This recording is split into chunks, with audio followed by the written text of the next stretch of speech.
Hi, everybody. Welcome to the Wedding Ceremony Podcast. We talk about anything and everything that has to do with wedding ceremonies, but we're so happy that we are in season number 2 and we have a special guest. But before I get to the special guest, I want to make sure you welcome the one and the only JP Reynolds. Excited today, as always, to be with you and our special guest. Tyler Varnell.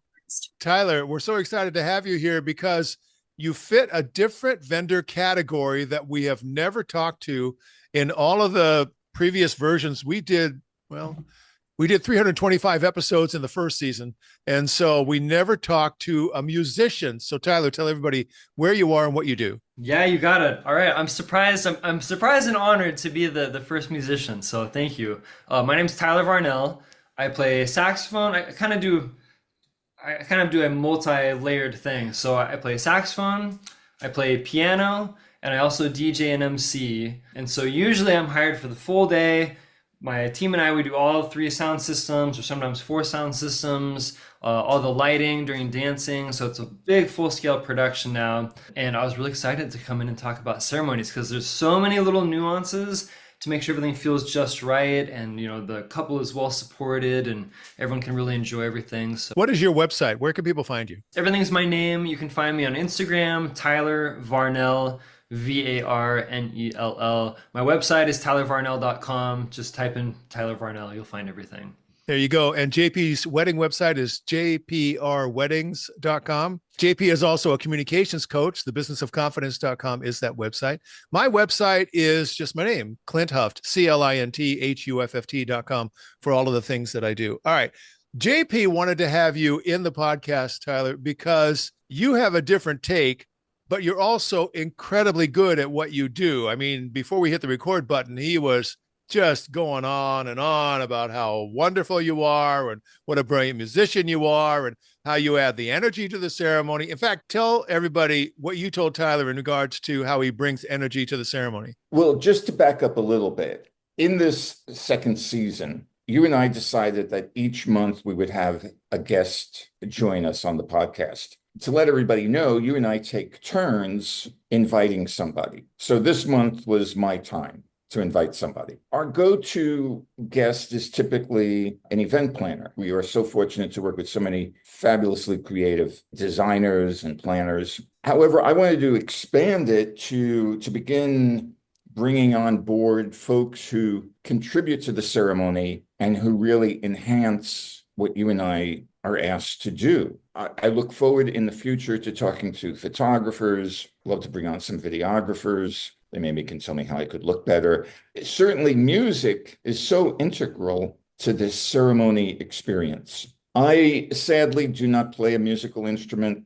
It's possible that I'm actually tone deaf. I cannot sing except after I've had like 3 rums and Coke, and I'm just fabulous as a singer. Again, it's interesting.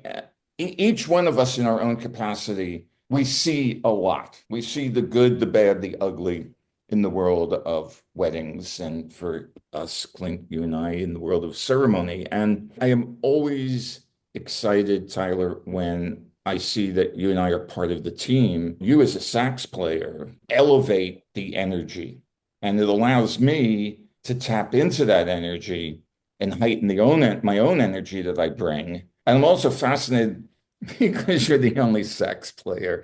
I know a lot of violinists, I know a lot of guitarists, but you are my only saxophone player. That is my setup for why you are in the square here today. Tell us a little bit about what led you into the sax. So I started playing saxophone when I was 10, I think around 10 years old. Yeah, I just did the school band thing. I started on recorder and then clarinet and then finally saxophone. And then it just grew. Like the next year in 6th grade, I could switch from clarinet to saxophone. They also had a jazz band that now opens. So I was in concert band and jazz band. All through middle school and high school, I started getting into a bunch of like all-star bands and honor bands and had a few chances to kind of travel around and do some cool things. Played in basically every band I could in high school, church bands, rock bands, all kinds of bands. I then got a scholarship to play saxophone at Pepperdine University in the jazz ensemble. That's how I got in there probably.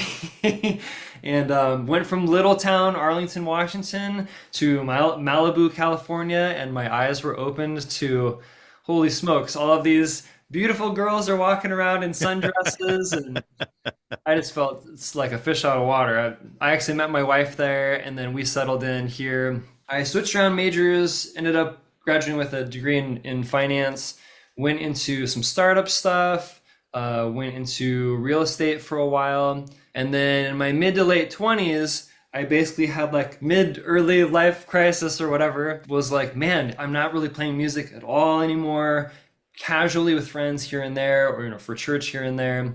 And I kind of just had to reflect and think, what is the thing that Tyler Varnell has to offer to the world that is unique to me, that I think I can do the best? And it just kept coming back. It was a lot of things, but it kept funneling back to music. And so I kind of totally jumped ship, basically left my job, maintained a contractorship with them so I could do little projects with them. And that was great to kind of support me. So that was kind of scaling down as the music was scaling up. And that was a really nice way to do it. Some people go totally cold turkey, but that's a lot of pressure to like build an overnight business. And so that was a nice way to kind of overlap. Then I started doing saxophone for bars and coffee shops and whatever. And it was like $50 a night, $100 a night. And I did my first wedding and it was maybe $300, then 400, 500, 600. I started doing ceremony and cocktail hour, added the piano in there. I've always played piano as well. And then, over time, I've been doing this about 8 years now. And now it's grown into a full day production, all the sound, all the lighting. I have a small team that comes and helps me produce everything. And then I'm performing on saxophone, piano, DJing, MCing all throughout the whole day. Wow. That's amazing. I was a DJ for 30 years. I did college radio and then I did clubs for a long time. And then I did events. And that's how I got into the event business and then became an officiant and that sort of thing. So whenever somebody tells me that either they began as a DJ and then evolved into something, or began as something else and then also add a DJ to their repertoire, it's like a kindred spirit type of a thing. My heart goes out to you. But what I'm curious about is we deal with ceremonies. How do you approach that? Do they want you to play the sax as you walk up the aisle? Do they want you to be a solo off to the side? What kind of requests do you get for your talents? I always tell couples, you have all my talents for the full day, and I try to kind of lead them through to where they're going to get the most value out of all of those things. And so a lot of couples like to start off with piano as like the arrival music. So guests are arriving to live music, definitely sets the tone, kind of ups things a bit. People arrive, they see a live musician, especially on piano. It's very classy, very timeless, just kind of gets people in the emotional space. I'll customize all of that, even just for the pre-ceremony, not even their ceremony songs. Like I had a couple where they loved all of the punk rock stuff from the early 2000s. So I did like a Blink-182 cover on piano, as people are coming in. I always try to make sure, like, of course, you want your wedding to be excellent. You want your wedding to be really fun.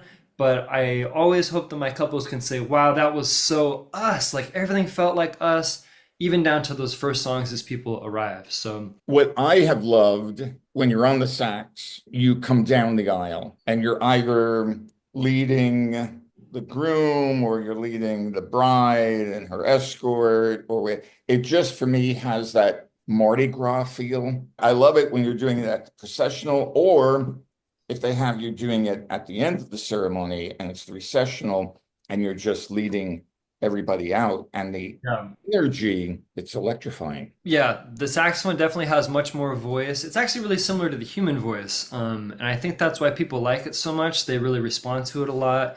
Violin is great. Violin is much higher pitched than most voices, People like cellos a lot too for that reason, because it's kind of a deeper, more baritone or tenor voice. There's a lot of energy on saxophone, that's for sure. Yeah, usually if people want it for their processionals, they're really into the sax, but if people are maybe like both, sometimes I will tell them, the first time that you introduce the saxophone is a cool surprise. People aren't expecting it, and it adds a lot. And so sometimes that'll be when the bride, it will wait, and we'll wait for just the bride to come in, and then we do something really special for her. Or it might be at the end of the ceremony. We've had, a lot of special, emotional, romantic moments, and now like, hey, they had their first kiss, they're officially announced, let's hit the music, and then boom, the saxophone comes in on, something big and exciting. A lot of people like the kind of more like electronic, dancey, upbeat thing with saxophone. So I did one recently where it was Whitney Houston, Higher Love, but it's Oh, the new like Kygo remix of that. And I came in, like I timed it just right. I try to make everything custom. And so they have their first kiss, they're officially presented, we hit the music, they start going down the aisle, the music's kind of building. I'm starting to come in on saxophone from the side, and then right when they get to the end of the aisle, they do like a dip and a kiss right at the end. It hits the big part of the song, and then I'm right there next to him, just hitting on saxophone. It's like a perfect explosion of emotions, and so that's what I try to design. I try to learn about my couple, figure out what's important to them, and then create moments like that. How often do you have to learn a new song? Very often, yeah, especially for ceremonies, cocktail hour, dinner, dancing, there's a lot of things I already know. But for a ceremony, I don't charge for, learning new songs. I do maybe tamper their expectations if they want me to learn like 50 new songs. I know a lot now, so that doesn't really happen. But for a ceremony, I try to learn whatever they want. I've done some weird ones, that's for sure. I had one where they wanted like the theme from Lord of the Rings. Actually, it wasn't the theme, it was a theme from Lord of the Rings, not the main one, but just kind of a random theme from Lord of the Rings for her walk down the aisle. And then she wanted the theme from Pride and Prejudice, the movie, or like all the bridesmaids coming in. Both were beautiful, both were great, but they were very, deep cuts. And so I've done like video game themes, I've done anime stuff, like all kinds of, different things. I'm happy to learn it. It's their big day. It's God willing, their one big special day. So I want it to be totally what they wanted. Do you find that the guests are all in? Like when you start playing one of those rare cuts, do you find that a bunch of the guests all just kind of explode? Like, of course, they had to have that song, something like that?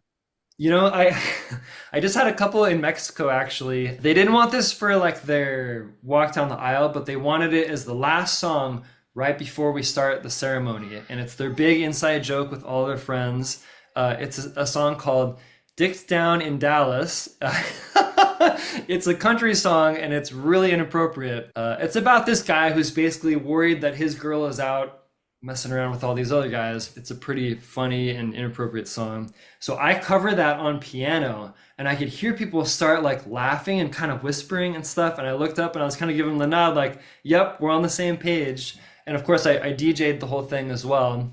And then their last song of the night on the dance floor was the same one. So it was a neat kind of full circle thing. People always like, oh, is that the song I think it is? And in that case, it was a pretty cool inside joke with everyone. And my goal as an entertainer is to make everyone feel united, right? Everyone to feel comfortable in their own skin so that ultimately everyone feels happy and confident and good. And that all leads to the whole day with dancing at the end to where everyone's together, And so little things like that is just a little way to unite us, even if it's a little inappropriate. well, Tyler, I have to say from my own experience of working with you that you succeed preeminently. And we've talked about this, Clint. I think people have such low expectations for a ceremony. And I think people go into a ceremony hoping, dear God, I hope it's not too long or too boring. From my vantage point of standing in front of all of these guests and knowing what you're going to do, I am just like smiling inside because like, folks, I'm going to give you a treat, but this guy is going to really sweeten it all up. And I can see people be delighted and surprised when you launch into, especially the sax. I must confess, I've never begun a ceremony thinking to myself, I'm about to give you a treat. Really? Makes JP special. Yeah, no, I believe that I think, Clint, we take people on an emotional roller coaster ride. Oh, yeah, absolutely. And when I meet with a couple, I met with a couple yesterday, and I tell them I am not cheesy, corny, or do stand-up, that I do have a twisted New York City sense of humor, which I only reveal on Zoom. I am a diehard romantic. And I tell them to go to my Instagram account, and it is filled with pictures of people crying in the ceremony.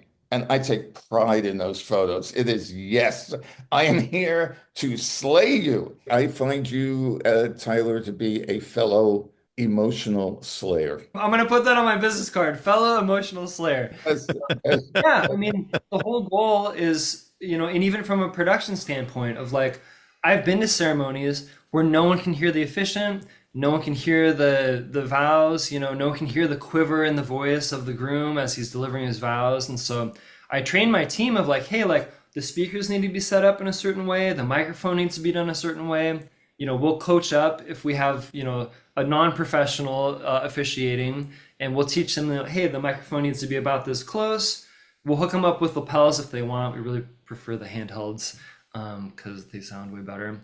Yeah, there's so many things that go into ensuring everyone can receive the depth and the specialness of what's happening, of two people uniting and coming together forever. And so I feel that very deeply myself. My wedding was extremely special to me, and so all of those juices are in me, and I'm focusing all of them, on this couple for a whole day, and I study them, and in our calls I'm taking copious notes, and I'm really trying to be thoughtful about every little part so that Because Clint, you and I, we have our own procedure when we interview a couple. I always say that I'm like a doctor's office where I go through this whole list of questions and people look puzzled. I tell them that every question is based in past experience. I would be curious, Tyler, as to how do you orient people into the world of incorporating music, specifically in the ceremony? Similar, I'll ask a lot of questions. I'm very thorough. It sounds like we have that in common. And so I'll ask a lot of things where maybe they're like, why is that? Why do we need to know that?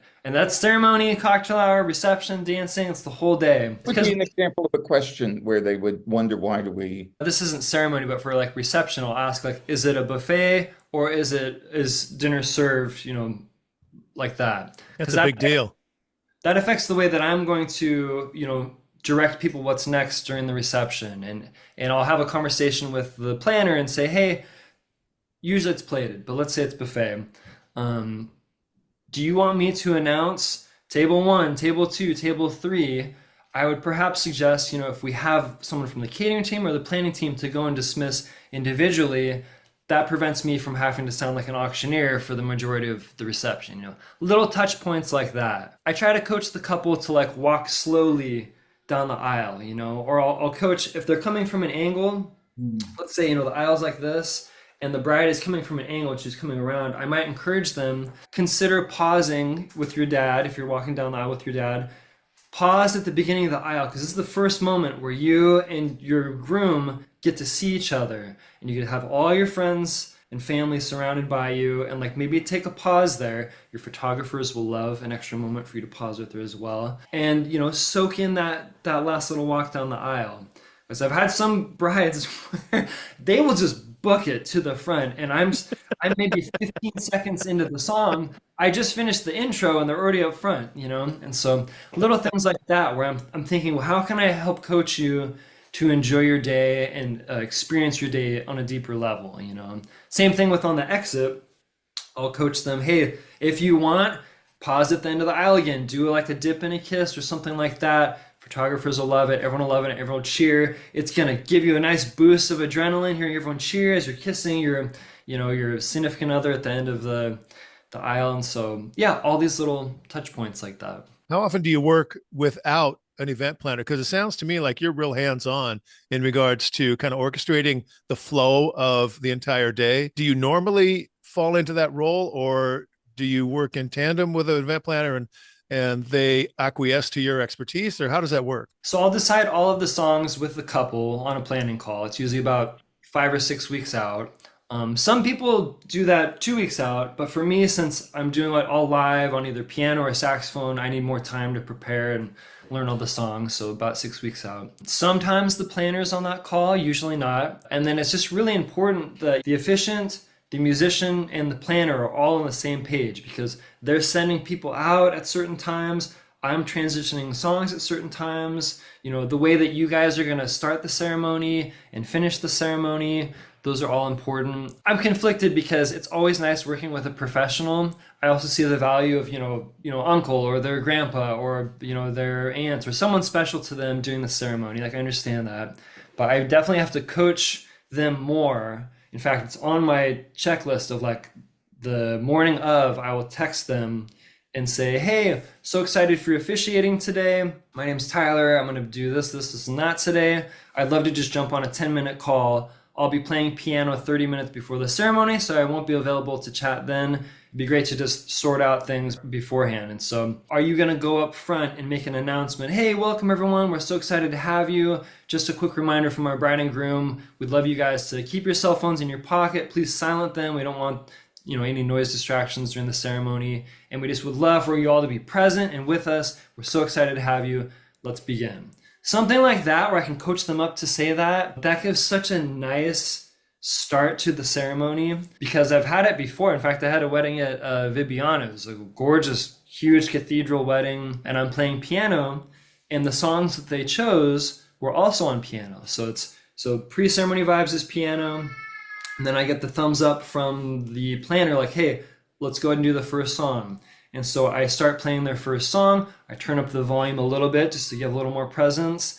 And people are still talking. And the mom is walking down the aisle and people are still chit-chatting because no one knew that we were starting, and like, what am I to do there? Like my hands are kind of tied. And so I always try to coach, like, hey, there needs to be something different about the start. Some people maybe don't want to do that announcement.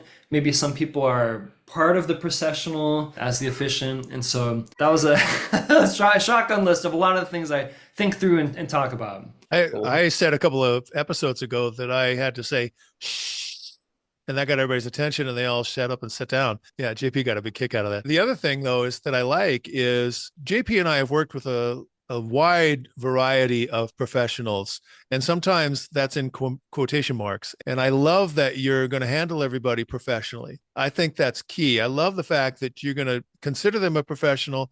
You're going to take the time to communicate with them as a professional. I just think that's brilliant. I love that. What do you think, JP? It's okay. Okay. Tyler, you need to know. I know that if I open the door, he's going to walk right through. So there you go. Alley-oop, yeah. Yeah, exactly. I'm shameless. Yes, absolutely. And I'm very taken. I'm impressed that you would reach out to the guest officiant the morning of. I mean, talk about attention to detail. I salute you on that one. Yeah, I have a text template that I'll send usually kind of right as I'm heading out the door, and I'll say, hey, I'm driving for the next hour and a half. If you want to call me now. And usually it's perfect. We spend 10 minutes on the call, talk through usually the beginning. And the ending is really important too, because, I've had weddings before where it's unclear whether I'm supposed to hit the music on the kiss. They send her up, they get their flowers, and now presenting for the first time, Mr. and Mrs. Smith. I had one recently where it was one of the dads was officiating. So we talked through the plan right before. I couldn't get a hold of him on the phone. So talked to him right before the ceremony, which is tough because I'm playing piano for pre-ceremony vibes. I'm like, yeah, okay, yep. I can do it, but it's not preferred. And he said, yeah, I'm going to do the first kiss, and then I'll step to the side and I'll say, now presenting for the first time, Mr. and Mrs. whatever. They did the first kiss, and I'm ready to go on saxophone. I'm ready to hit play on the song, and I'm going to run out on saxophone, and nothing happens. I'm like, come on, step up to the mic. And he was right in front of the mic was on a stand. He was right in front of the mic, and I was like, dude, say the thing, like say it. And he just kept not saying it. And then the bride and groom, they just started walking. It maybe only was maybe 2 seconds of awkwardness, but it feels like forever. And I was like, as soon as they started walking, I was like, all right. And so I just hit it. I ran out, played saxophone. I was waiting for them at the end of the aisle. It was a big, cool thing. But things like that, they get me, because I know it could have been even this much more special, even though it's probably not a big deal. But that's how much I obsess over, like, I want it to be perfect for them. I want them to fully enjoy the deepest depth of every moment. We've experienced that on the other side. We get there early, we talk to everybody, we give them all the cues and all that kind of stuff. And I meant it when I said professionals in quotation mark, because it's amazing how you'll tell them what the cue is for this or that, and they just don't do it. But the Yeah. saving grace for me emotionally is that the guests have no idea. They have Yeah. no idea that something was missed. They just kind of, so we just keep rolling. I officiated a wedding this weekend, and after the ceremony, as I was leaving, this fellow stopped me and he thanked me, and he said that he had officiated 2 weddings. He was like, and he says, I love how you reminded us to sit down. He said, I always forget. That happens too. People will just still be standing and they'll Oh start yeah. giggling and Yeah. And his wife chimes in. She says, yeah, he never tells people to sit down, and we're standing for the whole ceremony. And it's like, okay, I got to go to the ballet now. It's like, The wife chimes in. I love that. yeah. Oh yeah, yeah. I mean, it was very sweet. All right, hopefully for you, dude, 3 is the charm. Okay, now that I've shown you how it's done, obviously I have an appreciation for this, that ceremony ritual is a form of theater, drama, and as such, there's an inherent psychology to what makes it work. And yeah. it is about the emotions. But for all of that to work, all of these seemingly minor moments need to mesh together. I would say that the times that we have worked on a wedding together, on a ceremony together, I know what you're going to be doing at the end of the ceremony. I know it's like, folks, you are in for a treat. Having experienced my treat, now you're going to get another treat.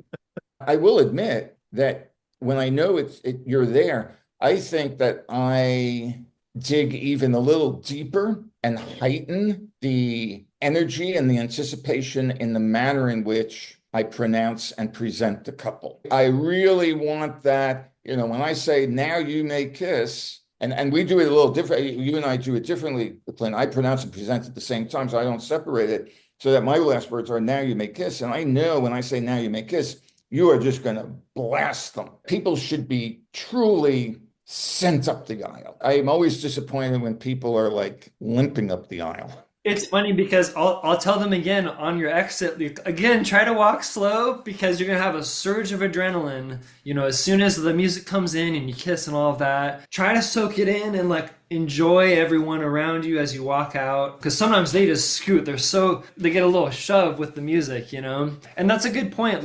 Again, it just comes down to being united with everyone on the team, the planner, the officiant, the musician. It's where, yeah, if you want to pronounce them and present them first, and then their final thing is the kiss, I love it. I'm all in. That's great. As long as there's clarity and I can really hit the music right when they kiss. It's electric. Boom, the music comes in, saxophone comes in. I thought of you, Clint, this weekend when I did the wedding, because I think one of the things that distinguishes us, you and I are very particular about arriving early so that we can talk to everyone who has a moment in the ceremony. Musician, videographer, photographer, of course, the event planner, of course, the couple. But after the ceremony this weekend, I gave the mic back to the videographer, and he said, wow, he says, thank you for letting us know what was going to happen in the ceremony. Oh, yeah. And it was just a reminder that the thank you was a genuine thank you, but also a surprise of that they're not used to having a collaborative spirit. There'll be times, during dancing at the end of the night where I'll let a videographer know, hey, film this. And I'll go over, and the bride and groom are having fun, and I'll jump right in there with them, and I'll put my arm around him while I'm playing saxophone, and we'll make a big moment. And again, it's a team thing where I help create the moment, you guys help capture the moment. Why don't we collaborate and connect and be, again, united? I think it's brilliant. I think everything that you've shared with us is fantastic. And there's a big part of our audience that are professional wedding officiants, and they all wish they could work with you. I can guarantee that, Tyler. So one more time, tell everybody how they get in touch with you. Sure. Yeah, it's been a blast chatting with you guys. I just feel like-minded. We're like souls here. It's very cool. You can find me tylervarnell.com or on Instagram, Tyler Varnell. Very good. Why don't you spell your last name just so as people are sure? Yeah, So Tyler, and then last name is V as in Victor, Arnell. You'll find lots of fun saxophone videos. Is there any other kind? Okay, JP, tell everybody how they get in touch with you. Well, they could call you and then you could put me in contact. Sure. I'll forward that. I am at jprweddings.com. And if you Google even just JP Reynolds, everything pops up. But JP is also a communications coach. Thebusinessofconfidence.com is that website. My website is my name, Clint Huff, CLINTHUFFT.com for all of the things that I do. That's it for this episode of the Wedding Ceremony Podcast. This is Clint, and on behalf of JP and Tyler, we will see you next time.